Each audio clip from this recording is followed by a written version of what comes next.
Assalamualaikum warahmatullahi wabarakatuh. Sebelumnya perkenalkan, nama saya Rifatul Ainil Izzah, NIM 1903211001113 dari kelas Penyuluhan Pertanian B. Nah, pada video kali ini yaitu untuk memenuhi tugas yang mulia. Pada video kali ini yaitu untuk memenuhi tugas UAS, yaitu saya akan membahas mengenai komoditas jagung di Kabupaten Lamongan. Untuk pembahasan yang pertama yaitu komoditas jagung di Lamongan. Tanaman jagung merupakan tanaman pangan kedua setelah padi yang mempunyai nilai strategis bagi perekonomian Indonesia, khususnya yaitu ketahanan pangan. Sentra produksi jagung di Indonesia berada di Jawa, sebesar 65% dan sisanya ada di luar Jawa. Jawa Timur merupakan sentra produksi jagung terbesar yang tersebar di berbagai kabupaten, di antaranya yaitu Kabupaten Lamongan. Salah satu komoditas tanaman pangan yang dapat mengambil peran dalam pengembangan sektor pertanian adalah komoditas jagung.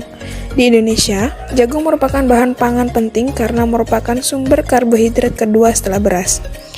Di samping itu, jagung digunakan sebagai bahan pakan ternak dan bahan baku industri.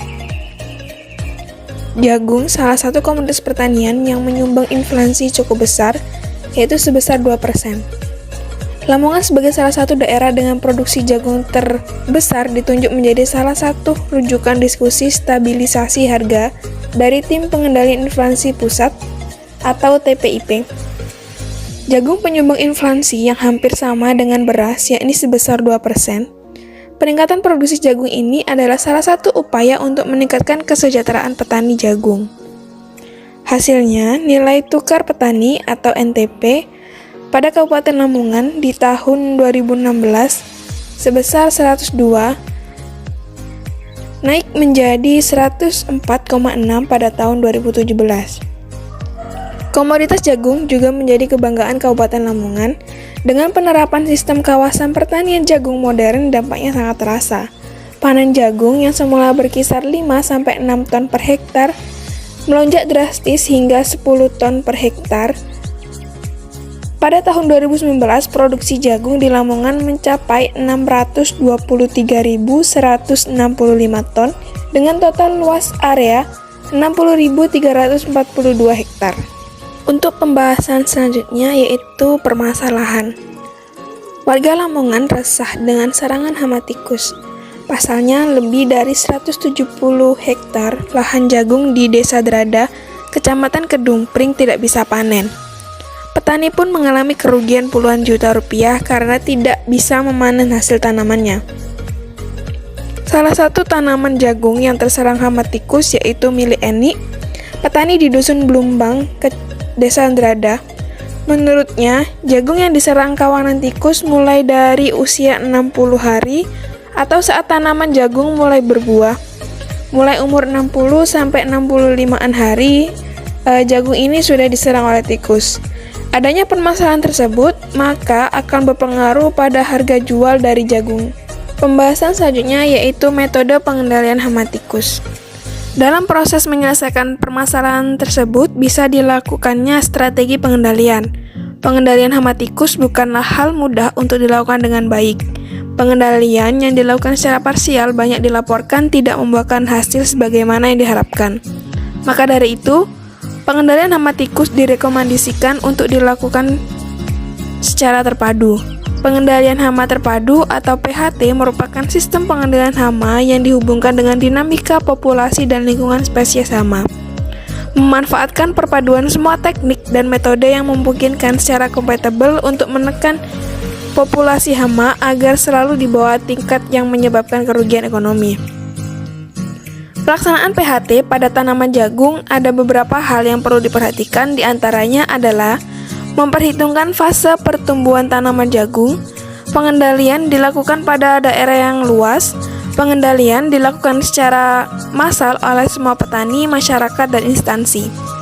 Dilakukan secara serentak pada waktu yang bersamaan atau kontinus. Dalam penerapan PHT adalah melakukan kegiatan monitoring dan pemetaan keberadaan hama tikus di lapangan. Kegiatan ini dilakukan dengan cara melakukan identifikasi kerusakan tanaman oleh hama, identifikasi jenis tikus, dan identifikasi lokasi sarang tikus. Namun, tidak selamanya upaya pengendalian yang dilakukan berhasil dengan baik. Tidak sedikit yang gagal dalam melakukan pengendalian. Kegagalan tersebut dapat disebabkan karena kesalahan dalam mengidentifikasi permasalahan tikus di lapangan, masih selalu menyediakan makanan, air, dan tempat tinggal bagi tikus, dan kesalahan dalam strategi penerapan PHT. Lalu, beberapa metode pengendalian hama tikus yang dapat diterapkan. Yang pertama yaitu pengendalian hayati. Pengendalian hayati dilakukan dengan memanfaatkan predator seperti kucing, ular, dan burung hantu. Penggunaan patogen sebagai agen pengendali tidak dianjurkan karena berdampak negatif bagi manusia. Cara termudah adalah dengan memberikan lingkungan yang sesuai dan tidak mengganggu atau membunuh musuh alami tikus sawah. Pada ekosistem sawah irigasi, peran musuh alami kurang nyata dalam menekan populasi tikus. Ragam pemangsa tikus yang ada di sawah atau ladang cukup beragam, diantaranya kucing, anjing, garangan, ular, dan lain sebagainya. Yang kedua yaitu pengendalian mekanik.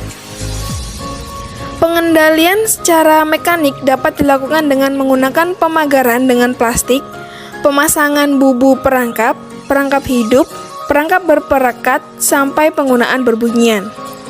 Yang ketiga yaitu pengendalian dengan pestisida nabati. Pestisida nabati adalah pestisida yang dibuat dengan memanfaatkan bahan alami yang ada di sekitar kita untuk mengendalikan organisme pengganggu tanaman seperti tumbuhan. Pestisida nabati memiliki keuntungan relatif aman, ramah lingkungan, murah dan mudah didapatkan, dan tidak menyebabkan keracunan serta tidak akan menyebabkan hama menjadi resisten.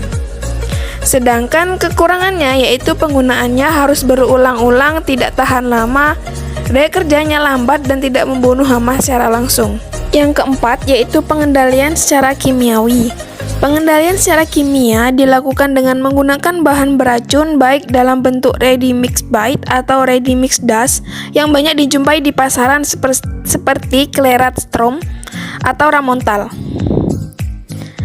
Penggunaan emposan menggunakan bahan fumigasi juga cukup efektif menekan populasi hama tikus. Lalu pengendalian yang terakhir yaitu pengendalian secara elektrik. Pengendalian secara elektrik dapat dilakukan dengan sengatan listrik, pengusir tikus, menggunakan suara ultrasonik, dan cahaya yang dapat digunakan untuk menyinari lahan secara periodik. Salah satu pengusir tikus diantaranya adalah pengusir tikus berbasis ultrasonik. Pengusir tikus ini dapat bekerja 24 jam karena menghasilkan energi listrik secara mandiri. Panel surya telah terpasang di alat tersebut sehingga dapat mendukung prinsip pertanian presisi. Prinsip kerja sistem kendali ini adalah mengganggu sistem pendengaran tikus yang berada di areal jangkauan alat, sehingga tikus tidak nyaman untuk berada di sekitar lahan.